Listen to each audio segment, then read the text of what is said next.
Hey guys, welcome to another episode of the World Football Summit podcast. I'm your host, Jaime, CMO at World Football Summit.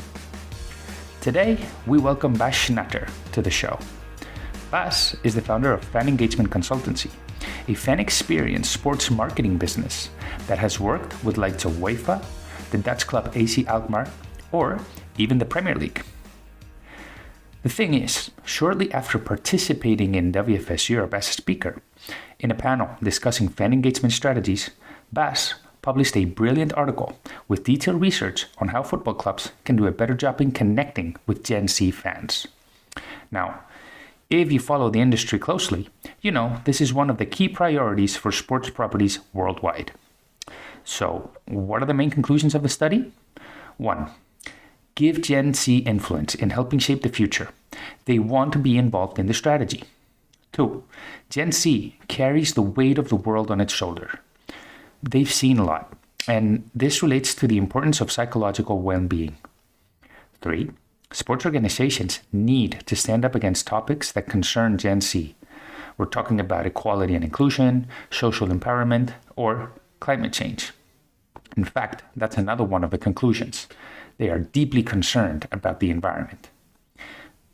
Finally, they really look for a balance between career and personal life. This is a key factor that they value. Now, what we liked most from Bas's article is not only the theory, but it also gives practical advice for any sports business to implement. You can check it out on the show notes. Before jumping into the conversation, remember, you can subscribe, rate, and share the podcast with your friends and colleagues. And of course, reach out on social media with any feedback. Nothing else from my side. I hope you enjoy our conversation with Bas Schnater, founder of Fan Engagement Consultancy, and that you learn a few things on how to connect better with your GenZ fans. I must warn you, the future of your sports business relies on it.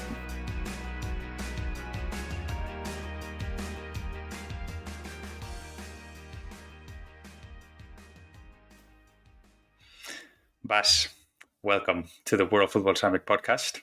It's great to have you here, especially after your participation in World Football Summit Europe and the article that you published, which is kind of related to the panel that you participated in. Welcome. Thank you. Thanks for having me. Pleasure.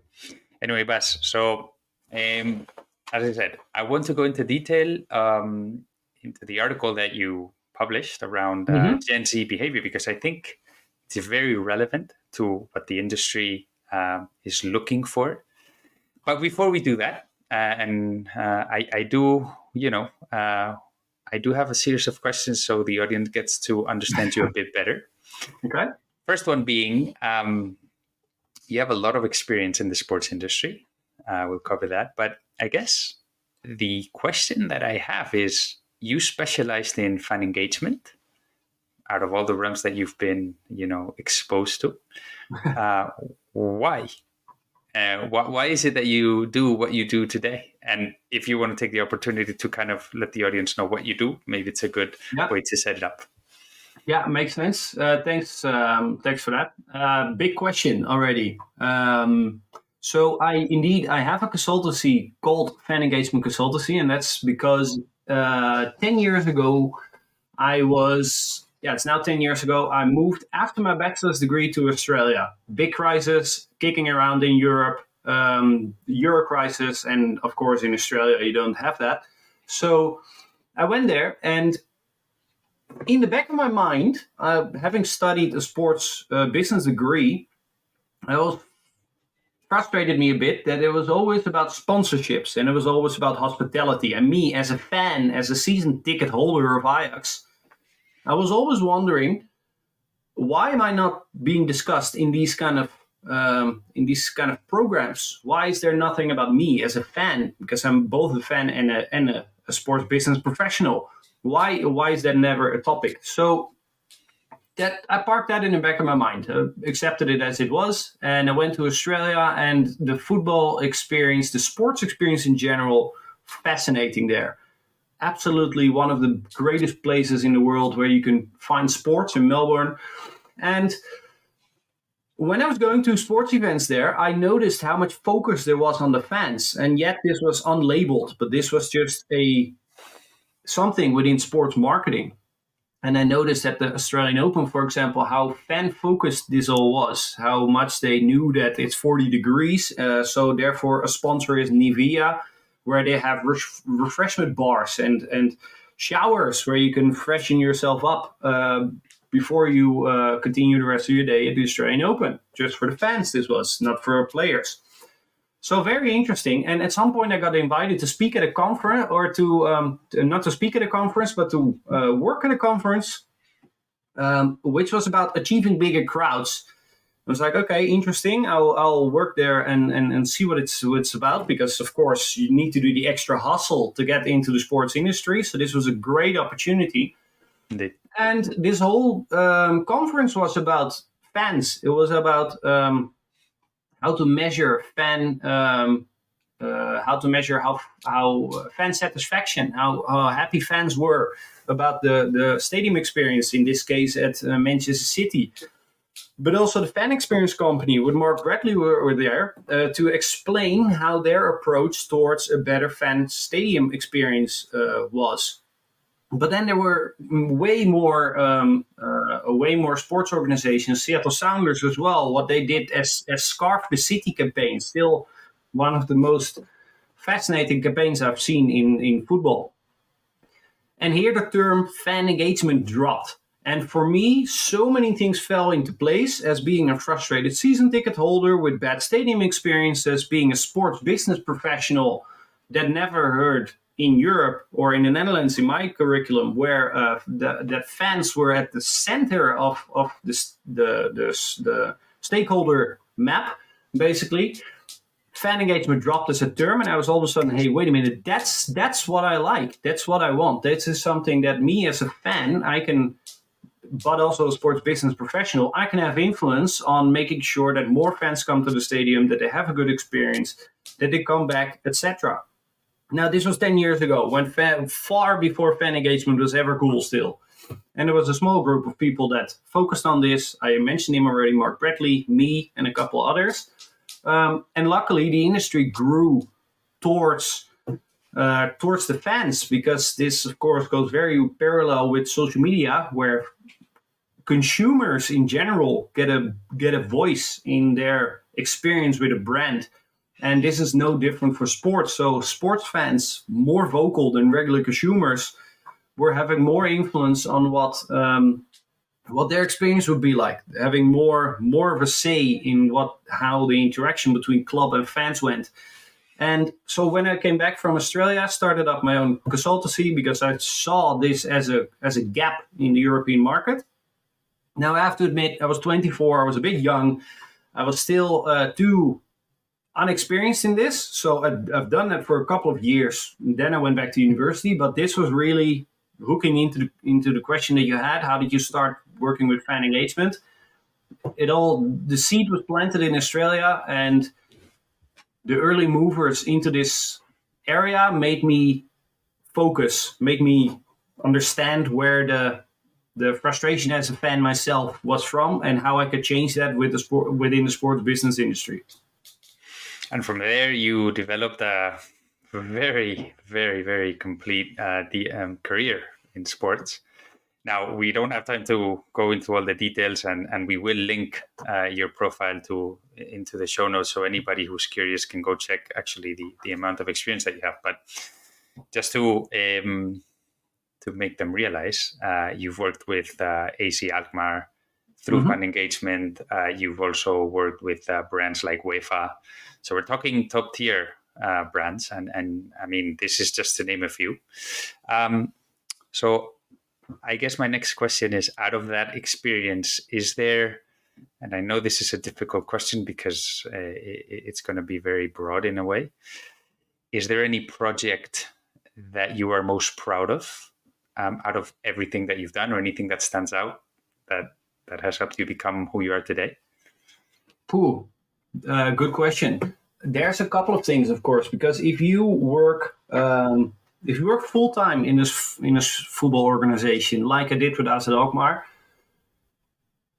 you get to work on the successes that you built yourself, and you get to work on the decisions that are made by yourself, but then a month ago or half a year ago. So you're really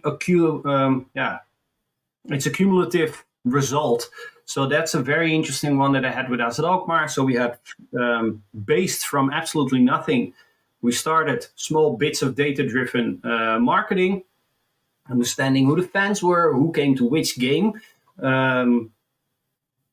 working with segmentation to understand this group goes to these kind of games, this group has different preferences, adjusting season ticket campaigns to that, and building on top of that. So we could actually, what was nice, that in 7 years, the attendance was declining a lot and quite steeply as well.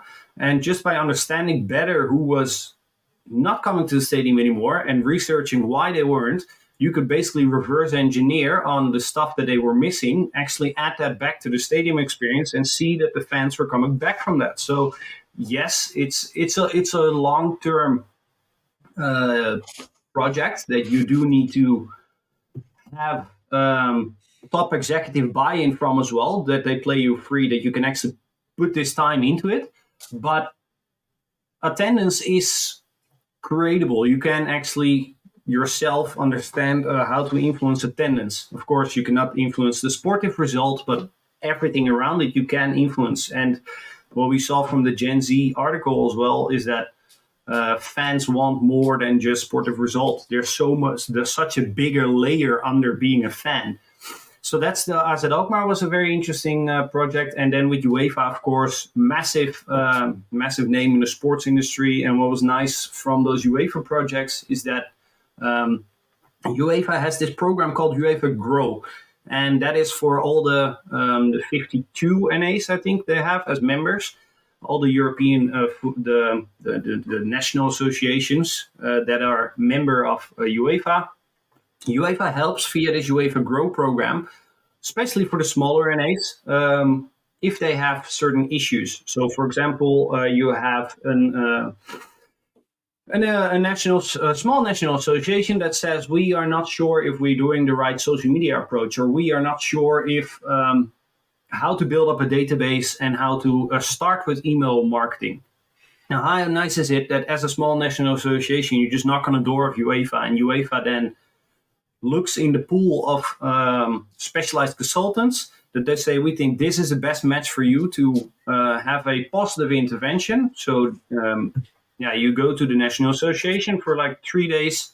You assess what their situation is, where they're having struggles, and what you can do to improve that. This I've done a couple of projects with, and I think it's a very nice way of showing that the mindset of UEFA is indeed to bring football forward. Of course, that's sometimes a bit under discussion these days on what is all happening in the football industry, but I also want to show the positive layer of this. UEFA is really doing so much work to make football grow in their geographical area. That UEFA Grow is a good program, but also UEFA Hat-Trick under that, etc. So, that's also a project I'm pretty proud of. Yeah, I agree with the efforts that UEFA is doing, and you can see it in a lot of fronts. So we're in touch with them as well at World Football Summit, because they send us a lot of the information they do, for example, on sustainability, which is another key topic. You can see their efforts from a business perspective on really trying to grow that side of let's say, of the game as well, not only what happens on the pitch, no? Exactly. But anyway, you mentioned the article on GenZ, which is the reason why we wanted to have this conversation with you. Before going to the conclusions, because this is what I think is more relevant to our audience, maybe you can describe a little bit what the article is, the objectives, and again, why do you think this was an article that the industry needed? Yes, sure. So let me start with the second question. Why do I think that this was an article that the industry needed? I work, besides with my Fan Engagement Consultancy, I will also work for EY. And before that, I worked in news media. So, of course, being someone with the passion in the football industry, I constantly bridge whatever I see in other industries and how are we performing on that level in the sports industry. So not just football, but sports in general. How are we performing on these areas? And what can we do to improve that? And I think that there's a repetition of errors that I see sometimes in the football industry, which I'm now seeing with Gen Z as well. So, for example, 10 years ago, when female football fans was a hot topic, there was this approach at some point where we said they labeled this it as pink it and shrink it. So, if you want to attract female football fans to sports, you need to pink it and shrink it, the experience they described. So have football jerseys, but make them pink, and serve wine and rosé inside the stadium. And now this may apply to a group.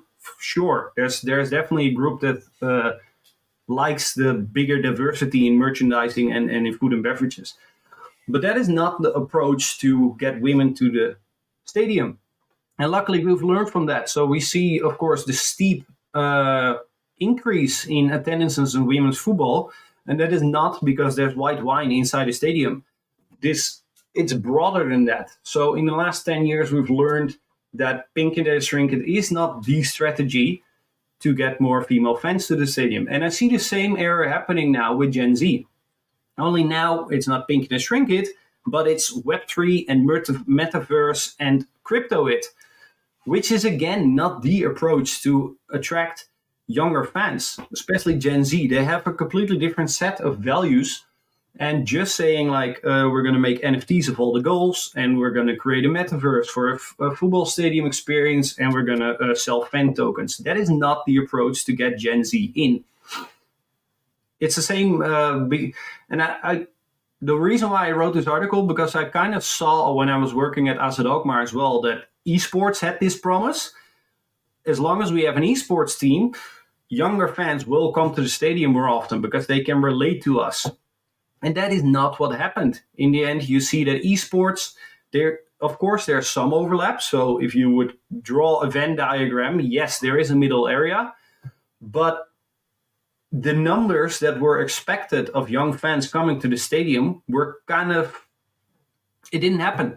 So, and that's why also a lot of football clubs already pulled out again of esports. And now they're trying to go after the next shiny thing, metaverse and NFTs and cryptos.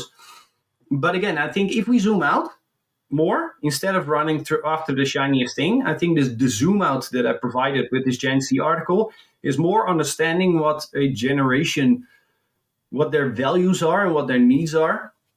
And based on that, understanding that better, then you can zoom in what they really need. Because then you will come into civic activism, for example, which is very important for Gen Z. But that zoom out, that's why I wrote it on such a macro level. So every sports organization, if you're a league or if you're a national association or you're a club, you don't work in football, but you work in basketball, whatever. Gen Z is overall, and from that you can make it more relevant to your context. To your point, I think, or at least this is personal opinion, what I've seen is that the industry is very quick in going, let's say, after the gold rush, but there's little patience to stick around for the long term. So as you said, we see the shiny new thing, whether it's women's football, it's esports, it's Web3, whatever. Let's go rush into it. Then we put in the programs in place. We may not assign as many resources as we need, and definitely we won't assign the patience or the long-term vision. Yeah. So then everything gets dropped. Huh? Exactly. So very interesting. So I think what we can do is we link we'll put the link to the article in the show notes as well. But maybe what we can do is just go through the time that we have some of the conclusions of the study, And then so people can actually get some practical advice, because what I liked about the article is that you don't just state the conclusion, you also give a very practical approach on what sport businesses can do to effectively tackle those conclusions that you found. Okay, so if that makes sense, let's get to it. So the first conclusion that you give is give Gen Z influence in helping shape the future. Mm-hmm. So how can a sports business do that? So for this, again, I need to zoom out a bit. So Gen Z, between 13 and 25, it's sort of when Ajax won the Champions League, between when the Champions League final between Bayern Munich and Dortmund, I think how I described it. It's sort of to give the frame. So they're now between 13 and 25 years old. What this generation finds more important is that they've seen over their formative years, they've seen so much stress in the world, so much disturbing factors in the world, where I don't want to really highlight those because that's what I've done on stage at the World Football Summit in Sevilla in September this year. But it has shaped their views on the world in a different way. And there's really a sense of activism in Gen Z, where they say it's now or it's never. We are the generation of action instead of the generation before us that just kept talking and talking. And yes, we understand, but we're not really taking any steps. That time is over. And that's sort of like a common mindset in this generation. And if you take that as a football organization into consideration, you can actually see that do I align as a football club with some of those values? You can actually make that measure and make that connection, because within the fan engagement theory, you're bigger than a football club. Look at Lewis FC, for example. They're bigger than a football club. They stand for something. And in a time where every football club kind of looks the same and they all just spend money as much as they can on football players in Europe, then in the context, it's hard to differentiate and it's hard to get new fans with you. But it also means that fandom is not geographically bound anymore. I'm now, for example, a fan of Lewis FC. Never been to Lewis, never been to their stadium, but because their story is appealing to me, I'm willing to be a member and contribute to what they are trying to do. It's the same with Forest Green Rovers. It's the same with a lot of clubs that you see in Germany and in England, where these cultures are very strong. Of course, Spain as well, but that we all know. We all know the stories of Bilbao's, etc. So those stories are what differentiate football clubs. And if you understand, as a football club, if I want to attract Gen Z to my stadium, I need to make a reason for them to like me. I need to find a reason for them to like me, for them to consider spending their money. Because Gen Z is financially, there are a generation that has difficulties of getting their finances together, but they also are a generation that are willing to spend money on products that are better for the environment, that are having sustainability on a higher level. So they're willing to reallocate their spendings, going from affordability first, how EY says it, to planet first. That's a really nice research that the EY has made over the generations on the types of consumers.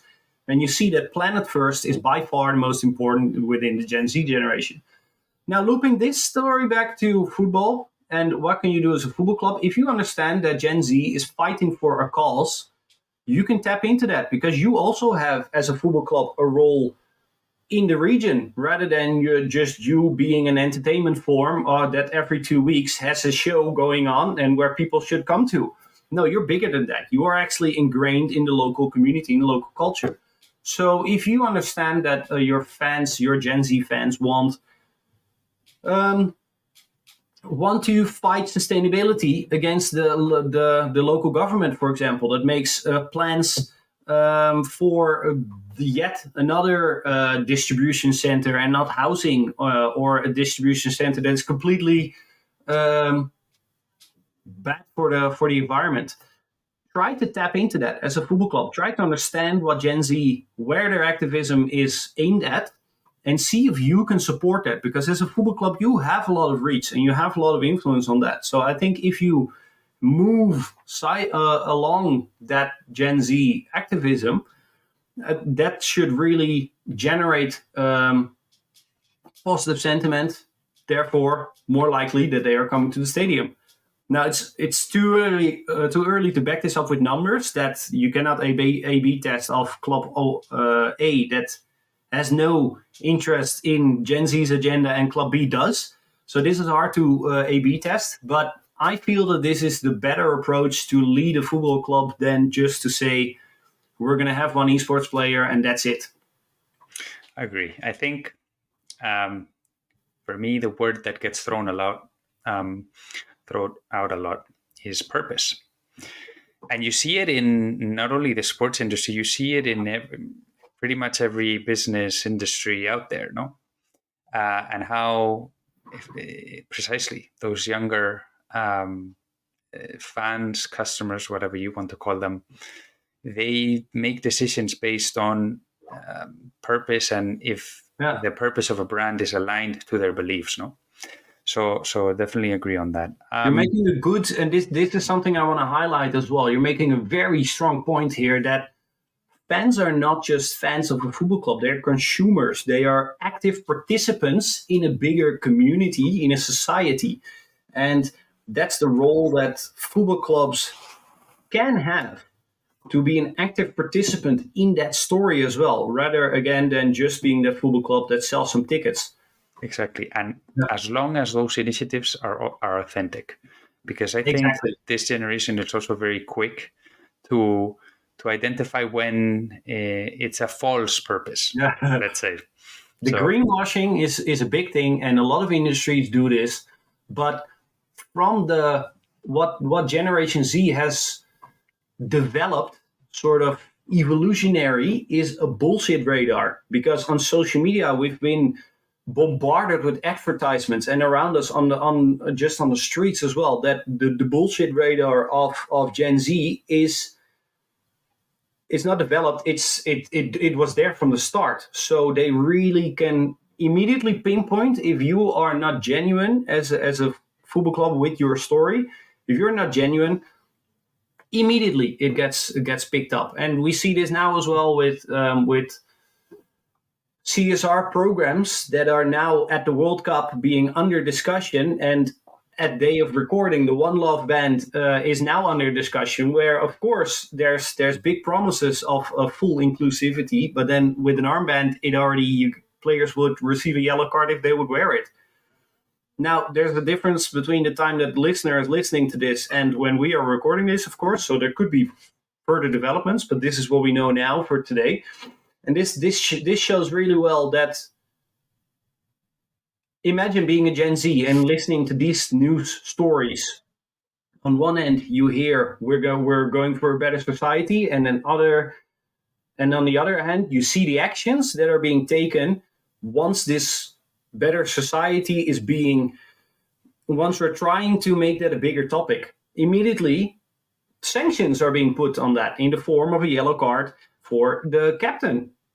And that's an interesting one, because as Gen Z, of course, that's so counterintuitive that this is not a good sign for football in general. Now with FIFA and Qatar in the story, but that can go wider. We've seen plenty of examples. So this is not just FIFA and Qatar. This is something that Gen Z will pick up on, and that may be the reason why in the ECA, European Club Association report of 2 years ago, you see that Gen Z is losing interest over time in football. And that's a very dangerous development. It is. And I think, in a way, what we're talking about now ties well with another conclusion that you have from the study. Because they've been through a lot. This generation has seen a lot of things from, the pandemic, economic uncertainty, political crisis of all sorts. So there's a conclusion there that you say that Gen Z carries the weight of the world in its shoulders. So I don't know if you can explain what that refers to a little bit. Yeah, I can start with a small anecdote that I had a few conversations with some older generations close to me about this as well. And as soon as the topic of sustainability comes along, the room splits in topics. I'm not the most active on sustainability, but I'm pro sustainability and try to adjust my lifestyle to it as well. What I wear, is it from a reliable source and stuff. So I don't think if you have a conversation with the baby boom generation that follows different set of values, I don't think it's wrong, because they are raised by a generation that is born post World War. So they had completely different things to worry about: housing, financial stability. And that, of course, they've installed into this baby boom generation's mindset. So it completely makes sense if they have different values. But if we look at it now, what Gen Z finds important is we're going to be here still in 60 years. That baby boom generation will not be. So, of course, this baby boom generation doesn't think about terms of in 60 years. No, they are retiring now. They want to enjoy now. They want to have a lot of things right now, which is, funnily enough, also something Gen Z wants, instant gratification. But they also have to think about 60 years ahead. And with all the knowledge that we have now, all the scientific research that has been done, we didn't know before, but now we know that we're consuming the planet. So we need to change our behavior. And that's very difficult to do, of course, with with the Western society that we have, for example, that is over consuming. And this is something that Gen Z worries about and baby boom generation cares about less. And when I had this conversation, I feel it constantly as well, that they worry about different things, which is fine. But we kind of need to find each other in the middle in this sense, because the extreme form of activism that Gen Z wants to participate in is good for them, but that's of course also neglecting the fact that the baby boom generation, which is retiring now, has worked towards. This is their moment of saying, like, okay, we've worked for 50 years. Now it's our moment to enjoy. And that is what Gen Z is trying to take away from them. So that's a bit of a friction that's happening between that. And I think it's good to understand both sides of the story. Again, that's why this Gen Z article was written from the mindset of Gen Z, but it's good to also understand the philosophy of other generations next to that, because then we can kind of see if we could collaborate on this together. Make sure that the Gen Z generation does get its activism and we need to change behavior, but that the baby boom generation also gets their sense of enjoying the time now that they have post work life. Yeah, and I think to your point, I think this generation is very sensitive to a lot of things, and I don't mean it in a bad way at all. I think, they're sensitive they recognize the importance of climate change. They recognize the importance of equality and inclusion. No, so you see when there's a lot of, let's say, call it injustice or around the world, wars and whatnot. No, terrorism has really been a big trend in the last 10, 15 years, of course. That's something that the baby boom generation hasn't experienced, but Gen Z again has. Terrorism, definitely. That's a big one. In the US, for example, you see a lot of, the racial injustice that there's been going around. Awesome. So I guess recognizing that, it is true that if you look at the other side of the coin, Gen Z expects brands to position themselves strongly against those causes. But but on the other hand, it is a tricky balance to achieve for any sports organization, because that also may impact, relationships with other stakeholders. And I don't mean it only in a commercial sense, for example, sponsors. So rather than just going into the details of what that conclusion is, which is basically effectively reaching that balance between supporting causes, but in a way that other stakeholders are not impacted. Do you know of any sports organization around the world that is a good example where other football industry leaders can use as a benchmark in a sense that they are supporting causes that Gen Z is sensitive to, call it climate change, call it societal issues, driving positive change, but not going to that extreme of being, let's call it too activist? Yeah. I think Lewis FC is, which I mentioned before, is a nice example where they really stand for social equality between men and women, for example. And of course, it helps with them that the women's team is playing in a higher level than the men's team. So it's very easy to defend that women should not earn less than men. And that's, I think, a very general assumption that is now very, or here in the Netherlands at least, is a very active topic.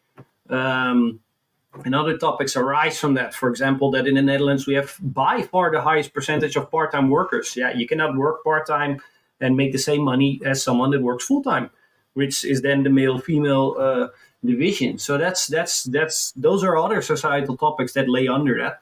But I think Lewis FC does it really well. I think that in this sense of equal pay, there's also a bit of overshooting happening, because you also see that that women's national teams are commercially by far men's national teams are by far superior commercially to women's football teams, and yet we demand equal pay from that. So that's a bit of an odd trend happening in the industry, which I find interesting to observe from the outside as well, because there you get, hey, we need equal pay, but on the other side, it's commercially not defendable. If you really pull that level, that play field equally, you will see that men's teams make profit and women's teams make big losses.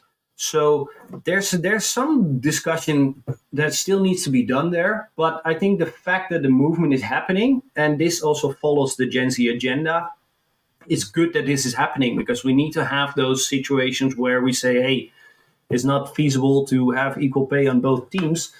Therefore, we need to put more attention commercially on the women's football team, which I think is the next step that should happen.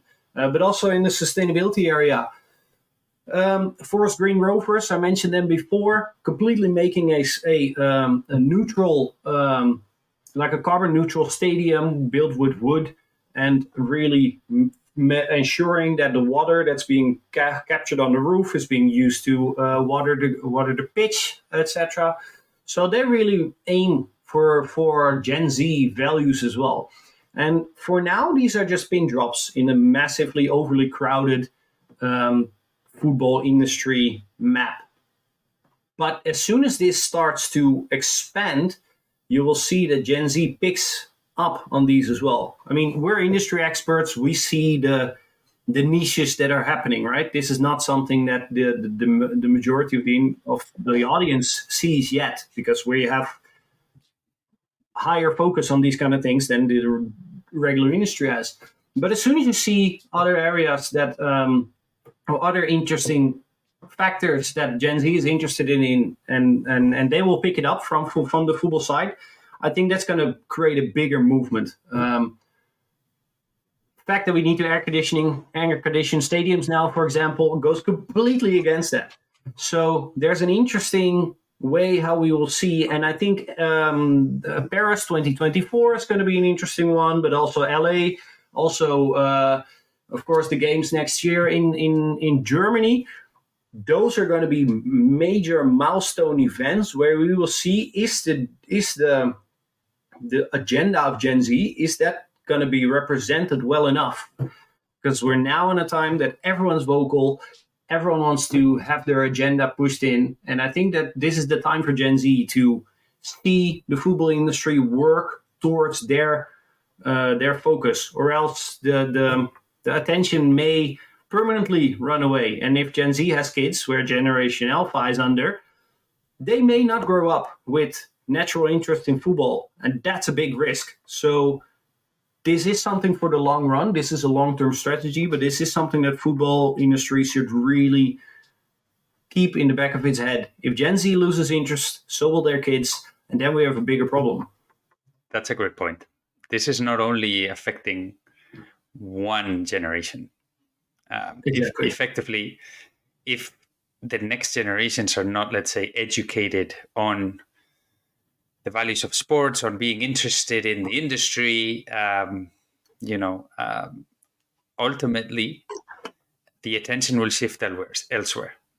Exactly, and that's the negative point will be that the football industry would lose connection with these generations. And the negative thing about that is as well that these generations will then not reap the benefits of being in contact with the football industry, which means that you will learn how to develop team discipline, which means you will learn how to be socially in a context. So the benefits of active sport participation will decline, but also the benefits of passive sports consumption will then decline. So this generation will not reap those benefits that we do now. We know, hey, we go with 5 friends to a stadium on a Saturday night to enjoy some football. That's great. More happens there than just 5 sets of eyes looking at a game. There's social construction that's happening at that moment. And that is something that those generations will then either not develop or develop in a different context, being other entertainment forms or whatever. But let's be fair. They are not only worried about sustainability and inclusion and all of that, obviously, which is important, don't get me wrong. They are also worried about their own development from a personal and professional perspective, which is another of the conclusions that you shared.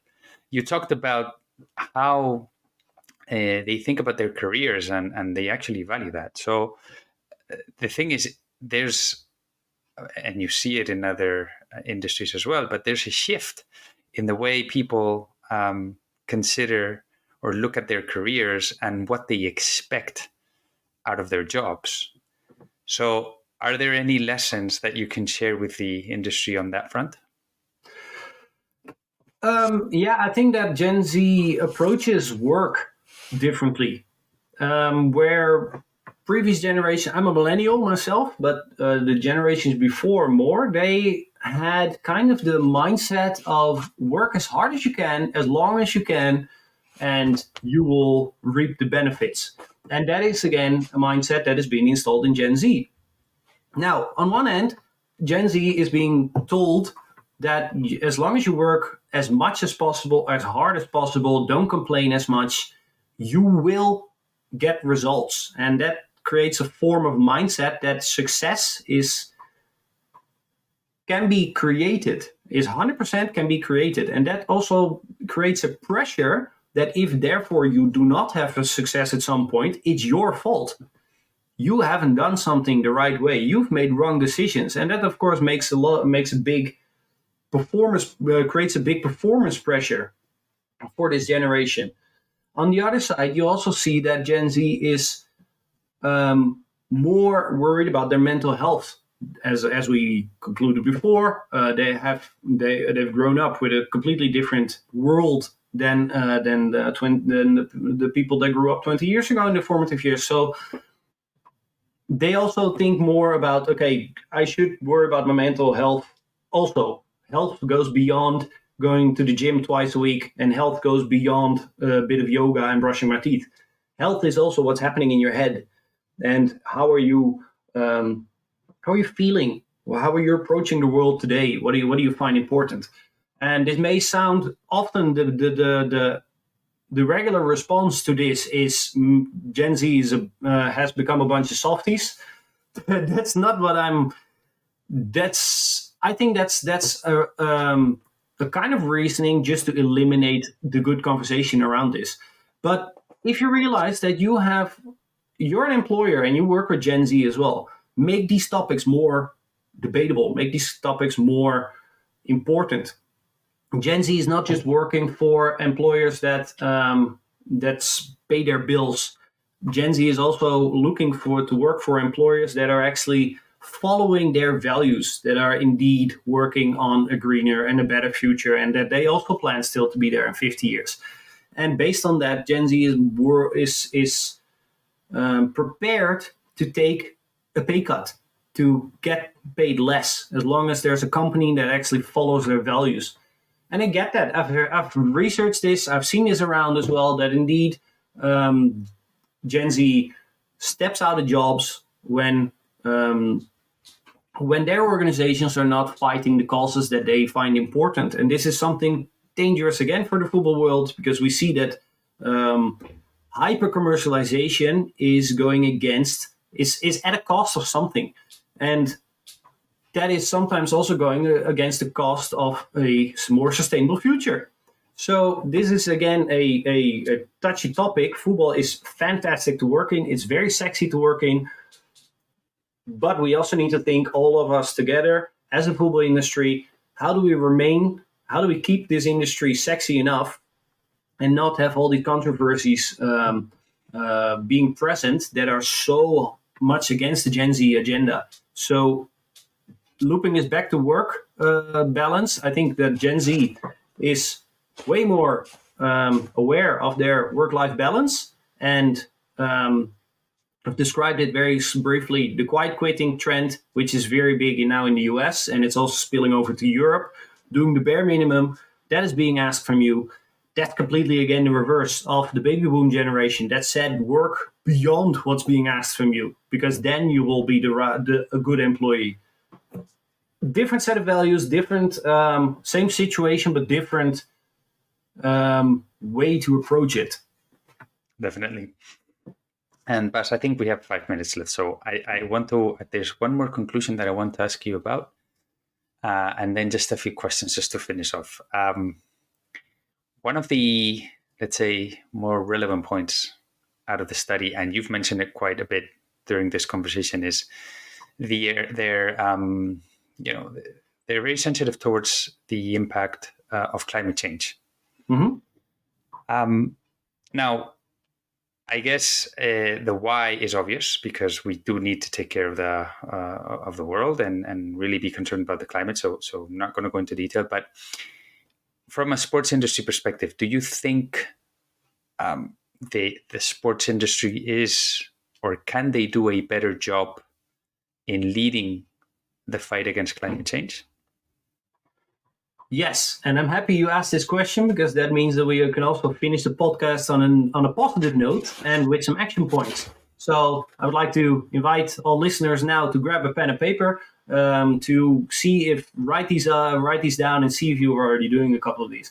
I think, yes, sports clubs are positioned to facilitate this change, because this change is happening whether or not football clubs or sports rights holders are tagging along or not. This change is already happening, and it will happen. You can just make sure that you are not left behind.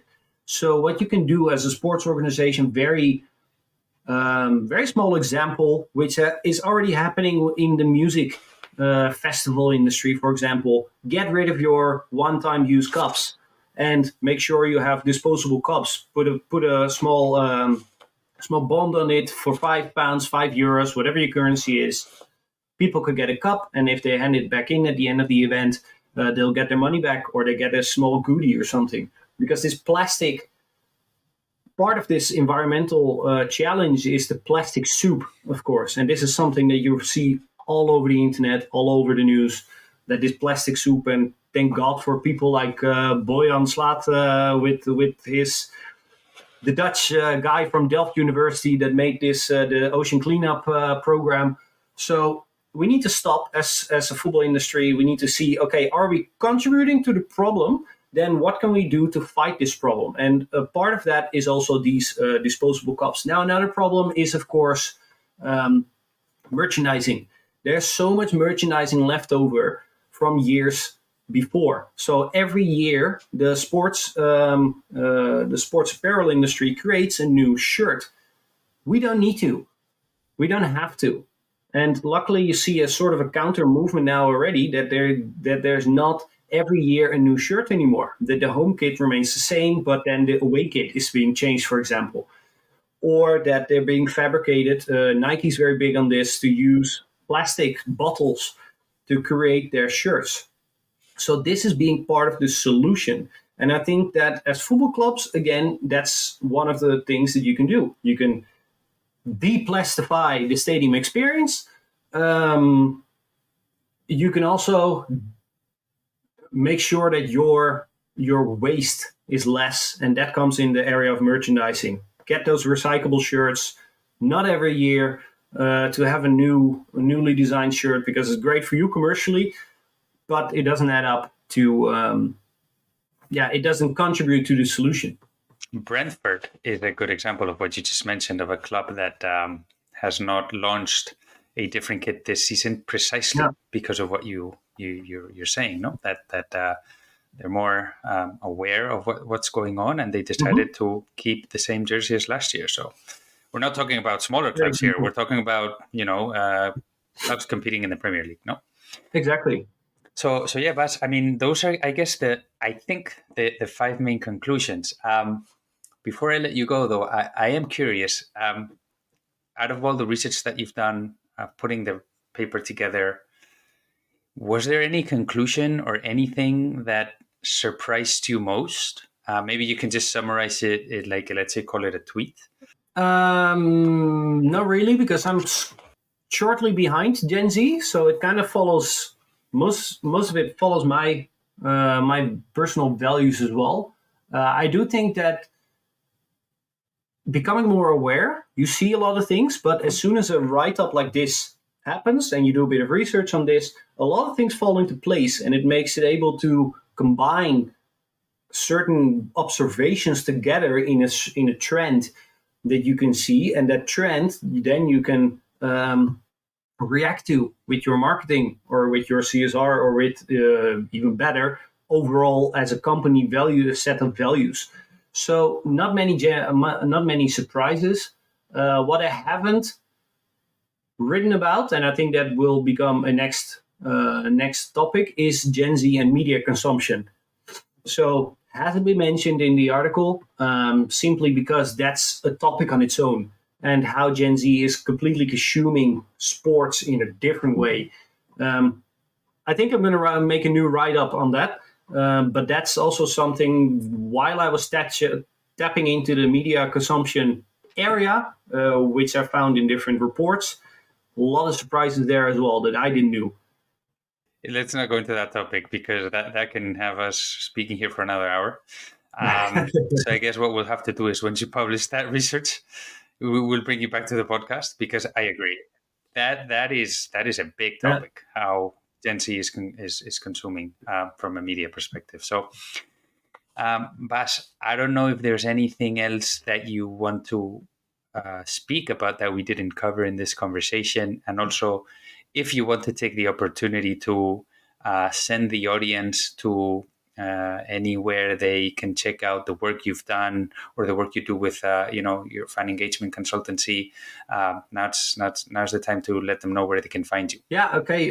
So I think that if any of the listeners to this episode find it interesting and are triggered by this conversation, happy to continue that discussion on Twitter, on LinkedIn. Send me an email at info@fanengagement.nl. Very happy to help sports organizations, because that's, in the end, I can do this. I can have these set of values, but we need the sports industry. And if my role can be to help the sports industry move towards that better future together with GenZ, I think that's something that we can see as a win from this podcast episode. So anything that I can do to help, just to bounce some ideas off, happy to do so. So Bas, thank you so much for your time today. Personally, I enjoyed the article a lot. I enjoyed your participation in the summit a lot, and I enjoyed this conversation. Hopefully we'll have you back when you get that second piece put together. Likewise, thanks a lot. Thank you so much, Bas. Cheers. And there you have him, Bas Schnater, founder at Fan Engagement Consultancy and speaker at World Football Summit, with a masterclass on how to connect with the GenZ fan. 2 main takeaways from the conversation for me. 1, being able to engage with GenZ is a long-term play. Not only are they the fans of today and the future, but they will also educate the next generation of fans. So what happens if they're not fans of the game today? Think about it. 2. Gen Z shows great concern for purpose-driven initiatives, climate, social causes, equality, terrorism, and so much more. But sports is in a fantastic position to drive social change and connect with them to actually drive actions together. Think about how you can do that. Again, if you haven't read the article, make sure you check the show notes where we will post the link to it. Is there anything else that stood out for you from this conversation? If so, reach out across social media and let us know. And remember, you can subscribe and rate the podcast on the platform of your choice. And of course, you can share it with the colleagues of the industry. Nothing else from my side. Thank you for tuning into this episode of the World Football Summit podcast. Have a great rest of your day, and we hope to see you next time.